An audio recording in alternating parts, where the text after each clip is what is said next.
came from Miami, FLA. You checked your way across the USA. Plucked your eyebrows on the way. Shaved the lace and then he was a sheep. She said, hey babe. Avec notre vétérinaire préféré, nous allons nous intéresser aux animaux qui peuvent aider justement les patients et aussi évidemment leurs docteurs à faire que les choses aillent mieux. C'est exactement le projet. Exactement. Nous avons rencontré une équipe médicale avec une psychomotricienne qui utilise, alors le mot utilisé n'est pas très beau, mais en tout cas qui est accompagnée dans son travail par 3 chiens.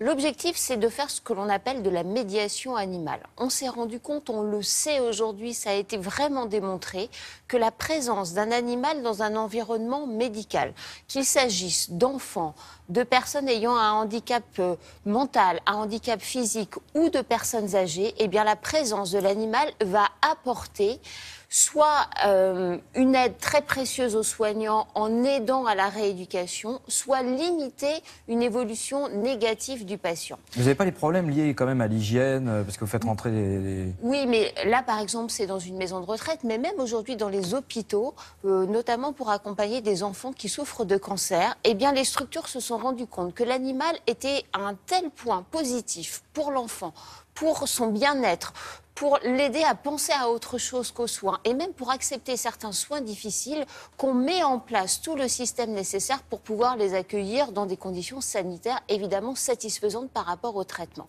Là, nous nous sommes rendus dans un EHPAD. Dans cet EHPAD, il y a des personnes âgées évidemment qui souffrent parfois de maladies graves, de maladies dégénératives. La présence de l'animal auprès de cette psychomotricienne crée un événement chaque semaine. C'est un rendez-vous qui est attendu parce qu'elles savent que les animaux vont arriver. Elles savent très bien que à ce moment-là, il va y avoir un échange qui va se produire entre les patients de cette institution et les animaux. Les patients oublient leurs difficultés. Ils oublient la difficulté qu'ils ont à se lever. Ils se remémorent des choses de leur passé alors que c'est souvent une grande difficulté qu'ils rencontrent. Et puis vous me disiez, en fait, il y a des gestes réflexes comme par exemple jeter la baballe, ça vient automatiquement. Exactement. Même si... On leur demande théoriquement de faire de la rééducation physique. Eh bien, grâce à l'animal, c'est possible. Regardez, ça se passe à Pau. Hey, allez vous la balle. Cherche. Lou. Ouais. Cherche à Pau. Polo. La psychomotricité consiste à harmoniser les fonctions motrices, psychiques, psychosociales et affectives de la personne. Comment vas-tu? Comment tu vas, toi? L'animal, il est médiateur.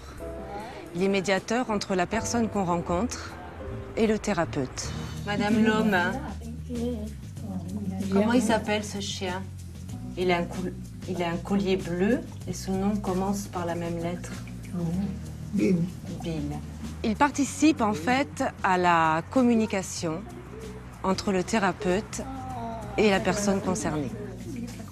Mettez votre main sur mon épaule et on se baisse toutes les deux en même temps. Venez caresser le chien. Mais je peux pas, il faut que je descende. Eh oui, il faut descendre. Polo? C'est bien. C'est beau.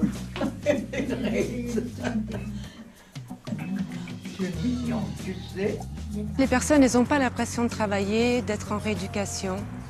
Elles sont directement en lien avec l'animal. Il sait danser. Les séances sont hebdomadaires, donc les chiens arrivent généralement par 2. Ah bon, c'est mignon ça.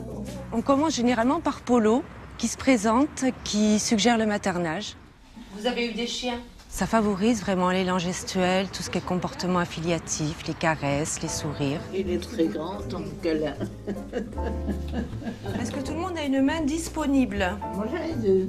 Bill? Attention, un bébé à quoi? Hop! Bill? Bill? Maman Sens?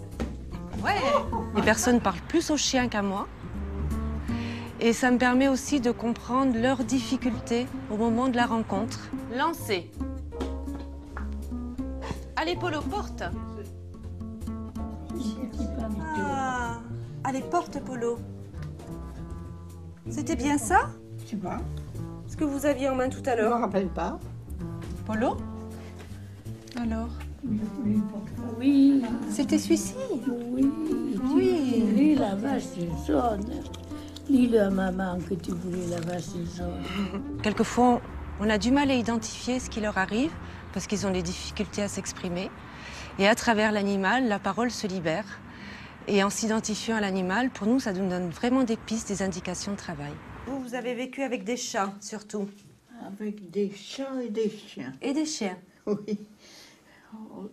On a eu un caniche blanc comme ça. Tout se fait naturellement.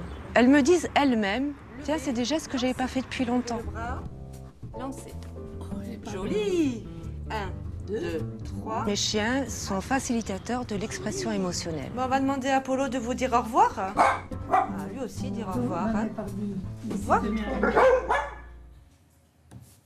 Ce qui est marquant, c'est vraiment le sourire qui arrive sur le visage de ces personnes lorsqu'elles voient arriver l'animal. Ouais. Et les progrès sont notables. Toutes les équipes soignantes le constatent.